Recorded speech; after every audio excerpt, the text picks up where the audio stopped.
Selamat pagi anak-anak hebat. Apa kabar hari ini? Semoga semua dalam keadaan sehat, semangat, dan siap belajar. Hari ini, kita akan membahas sebuah topik yang sangat seru, yaitu coding dan kecerdasan artifisial atau artificial intelligence, AI. Kenapa kita perlu belajar ini? Karena hampir semua hal di dunia digital saat ini, mulai dari HP yang kalian pegang, aplikasi belajar online, sampai game yang kalian mainkan, semuanya berhubungan dengan coding dan AI. Bayangkan, bagaimana kalau suatu hari nanti kalian bisa membuat aplikasi sendiri? Atau bahkan game karya kalian sendiri? Nah, semua itu bisa dimulai dari belajar coding dan memahami kecerdasan artifisial.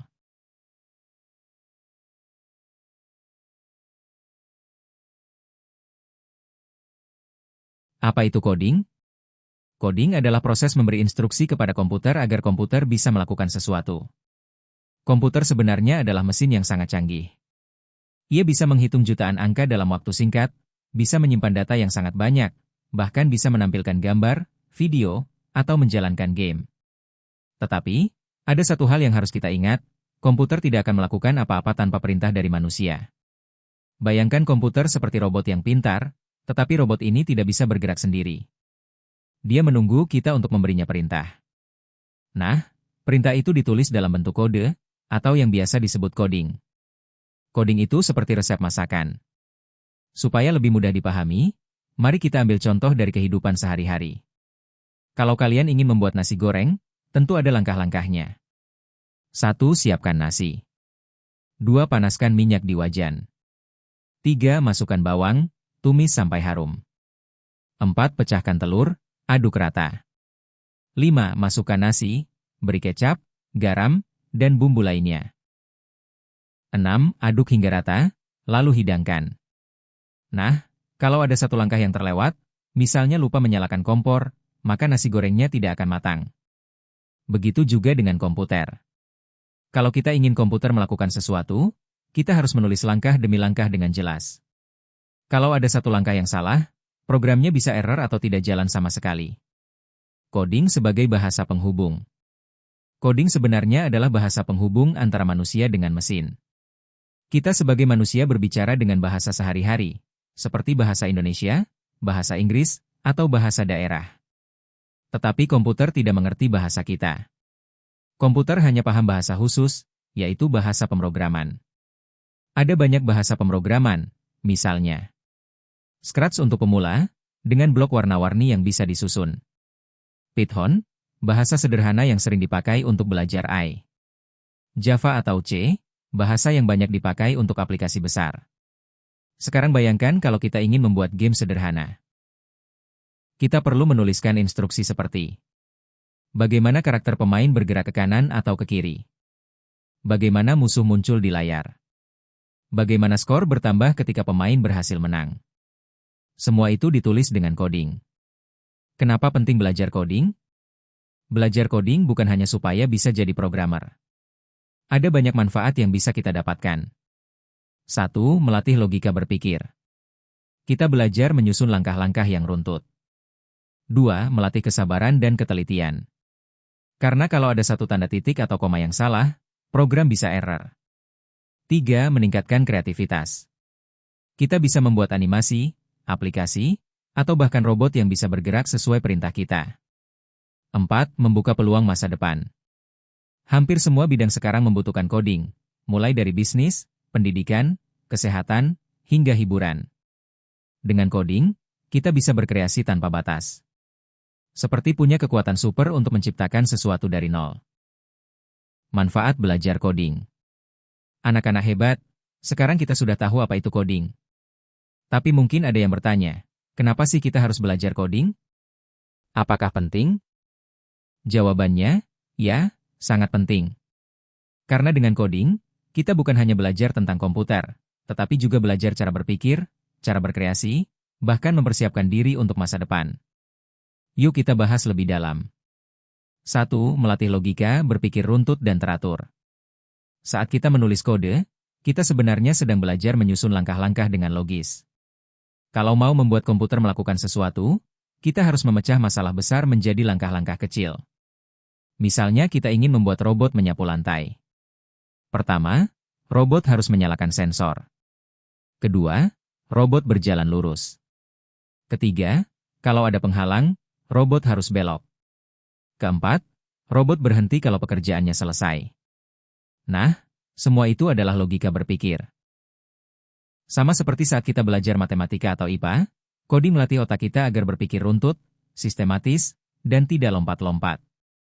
2. Melatih kreativitas, menciptakan aplikasi, animasi, atau game.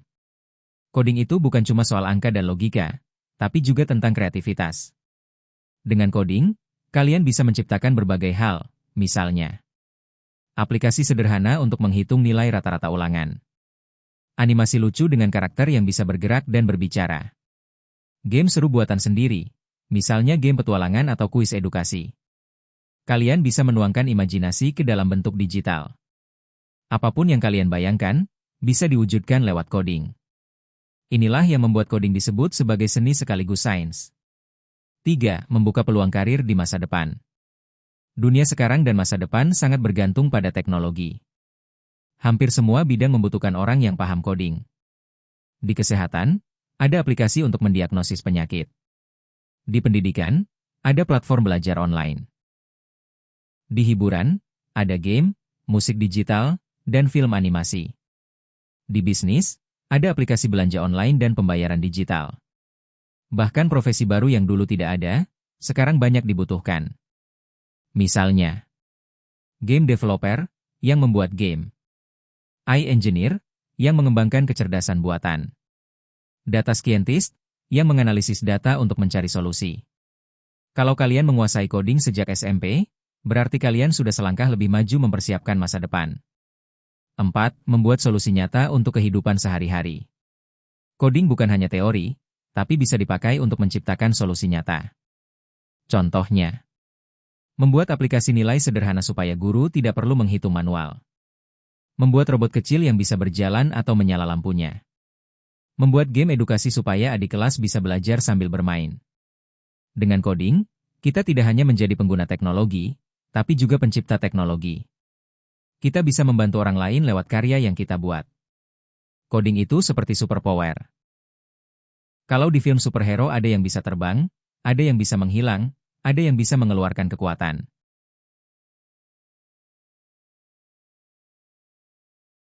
Dari tangannya, maka di dunia nyata, coding adalah superpower kalian. Kenapa? Karena dengan coding, kalian bisa menciptakan sesuatu dari nol. Dari layar kosong, bisa muncul game. Dari ide sederhana, bisa lahir aplikasi. Dari rasa penasaran, bisa lahir robot yang bermanfaat. Kalian tidak hanya menjadi penonton, tapi bisa menjadi pencipta. Dan dunia ini selalu butuh orang-orang kreatif yang bisa menghadirkan solusi baru. Penerapan AI dalam kehidupan sehari-hari. Penerapan AI dalam kehidupan nyata. Anak-anak hebat, tadi kita sudah tahu bahwa AI adalah kecerdasan buatan yang bisa meniru cara berpikir manusia. Tapi, apakah AI hanya ada di film-film tentang robot? Tentu tidak. Faktanya, AI sudah banyak dipakai di kehidupan sehari-hari, bahkan tanpa kita sadari. Mari kita bahas satu persatu bidang yang sudah menggunakan AI. 1. Pendidikan. Di bidang pendidikan, AI membantu proses belajar agar lebih menarik dan efektif. Contohnya, aplikasi belajar online seperti Ruang Guru, Zenius, atau Duolingo, menggunakan AI untuk menyesuaikan materi sesuai kebutuhan siswa. Kalau kalian salah menjawab, aplikasi akan memberikan soal yang lebih mudah. Kalau sudah lancar, soalnya akan dibuat lebih sulit. Ada juga chatbot pembelajaran yang bisa menjawab pertanyaan siswa kapan saja, bahkan saat guru tidak ada. Dengan bantuan AI, belajar jadi lebih personal, seakan-akan kita punya guru privat di dalam aplikasi. 2. Kesehatan. Di dunia kesehatan, AI membantu dokter bekerja lebih cepat dan akurat. Misalnya, membaca hasil röntgen atau MRI.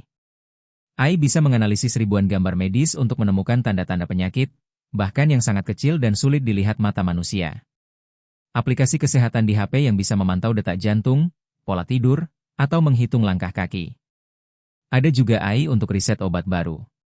Dengan bantuan AI, peneliti bisa menemukan obat lebih cepat daripada cara manual.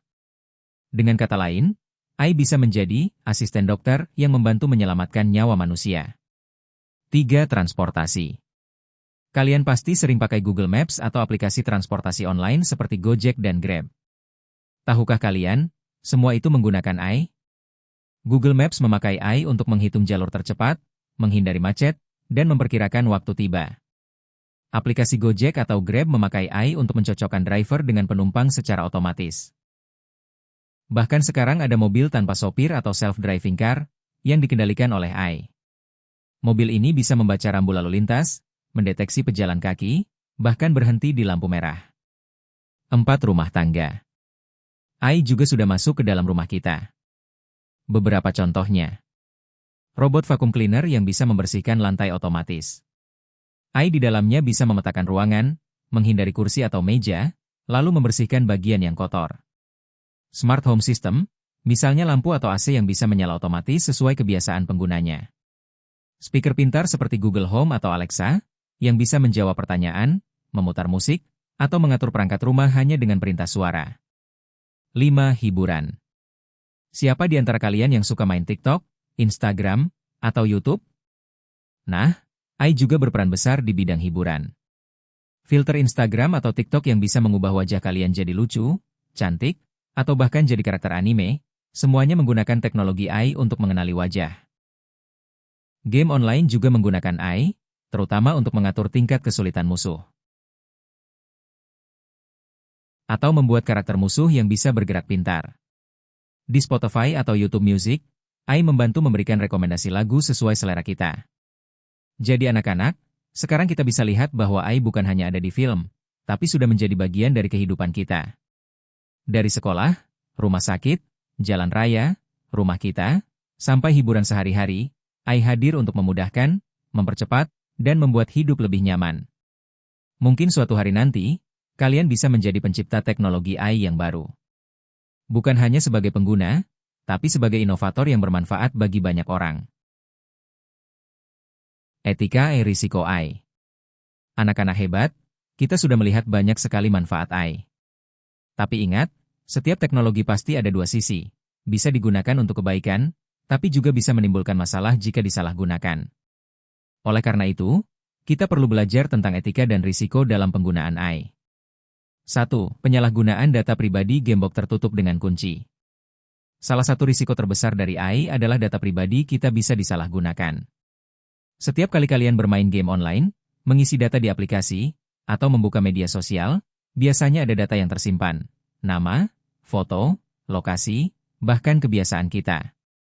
Kalau data itu jatuh ke tangan yang salah, bisa dipakai untuk hal buruk, misalnya iklan berlebihan, penipuan online, atau pencurian identitas. Maka, kita harus hati-hati membagikan data pribadi di internet. Jangan sembarangan mengisi formulir, membagikan alamat rumah, atau foto KTP di aplikasi yang tidak jelas. 2. Berita palsu, gambar, video buatan koran kamera film. Sekarang ada teknologi AI yang bisa membuat gambar atau video palsu yang sangat mirip dengan aslinya. Teknologi ini disebut deepfake. Dengan deepfake, seseorang bisa membuat video seolah-olah tokoh terkenal sedang berkata sesuatu, padahal itu palsu. Risikonya, teknologi ini bisa dipakai untuk menyebarkan berita bohong atau fitnah. Bayangkan kalau ada video palsu tentang seorang guru, artis, atau tokoh politik, orang bisa langsung percaya padahal tidak benar. Ini bisa sangat berbahaya. Karena itu, kita harus belajar berpikir kritis. Jangan langsung percaya pada semua informasi di internet, tapi periksa dulu kebenarannya. 3. AI bisa dipakai untuk menyontek buku terbuka. Anak-anak, kalian tahu tidak? Ada siswa yang menggunakan AI untuk menjawab soal ujian atau membuat tugas tanpa belajar dulu. Memang, AI bisa membantu, tapi kalau dipakai untuk menyontek, itu tidak jujur dan akhirnya merugikan diri sendiri. Bayangkan kalau kalian selalu bergantung pada AI tanpa belajar. Saat ujian penting atau saat bekerja nanti, kalian bisa kesulitan karena tidak terbiasa berpikir sendiri. Jadi ingat, AI sebaiknya jadi teman belajar, bukan alat menyontek. 4. Kehilangan pekerjaan pria laptop wajah robot. Di masa depan, ada kemungkinan beberapa pekerjaan manusia akan digantikan oleh AI atau robot. Contohnya, kasir supermarket digantikan mesin otomatis, atau sopir digantikan mobil tanpa pengemudi. Ini bisa jadi masalah sosial, karena sebagian orang bisa kehilangan pekerjaannya. Tapi bukan berarti semua pekerjaan akan hilang. Justru akan muncul banyak pekerjaan baru di bidang teknologi. Nah, supaya kita bisa siap menghadapi masa depan, kita perlu belajar keterampilan baru seperti coding dan AI. 5 bias dan ketidakadilan timbangan 2. AI belajar dari data. Kalau data yang dipakai tidak lengkap atau tidak adil, hasilnya juga bisa salah. Misalnya, ada AI yang digunakan untuk merekrut karyawan. Kalau datanya lebih banyak laki-laki, bisa jadi AI lebih sering memilih laki-laki dan mengabaikan perempuan, meskipun sama-sama pintar.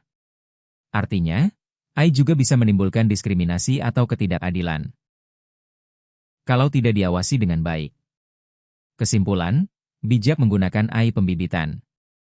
Anak-anak, sekarang kita tahu bahwa AI punya banyak manfaat, tapi juga punya risiko. Karena itu, kita harus bijak dalam menggunakan AI. Jangan sembarangan membagikan data pribadi. Jangan langsung percaya pada gambar, video, atau berita yang kita lihat. Gunakan AI untuk membantu belajar, bukan untuk menyontek. Dan yang paling penting, selalu gunakan teknologi untuk kebaikan, bukan keburukan. Kalau kita bisa menggunakan AI dengan etika yang baik, maka AI akan menjadi sahabat kita, bukan ancaman.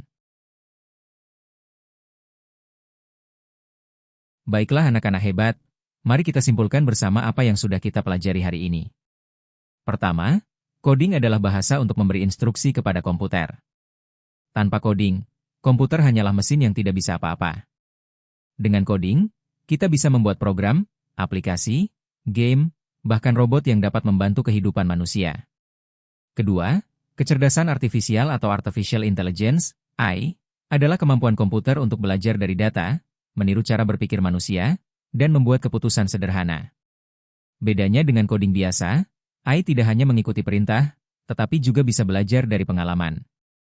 Ketiga, kita tahu bahwa coding adalah dasar, sedangkan AI adalah hasil canggih dari coding. Tanpa coding, tidak mungkin ada AI. Maka, belajar coding adalah langkah awal yang penting sebelum kita bisa lebih jauh memahami kecerdasan buatan. Keempat, penerapan coding dan AI ada di sekitar kita. Dari Google Translate, Face Unlock di HP, game yang kalian mainkan, aplikasi belajar, hingga filter di media sosial, semuanya tidak lepas dari peran coding dan AI. Kelima, kita juga menyadari bahwa teknologi punya dua sisi. AI bisa membantu pendidikan, kesehatan, transportasi, hingga hiburan.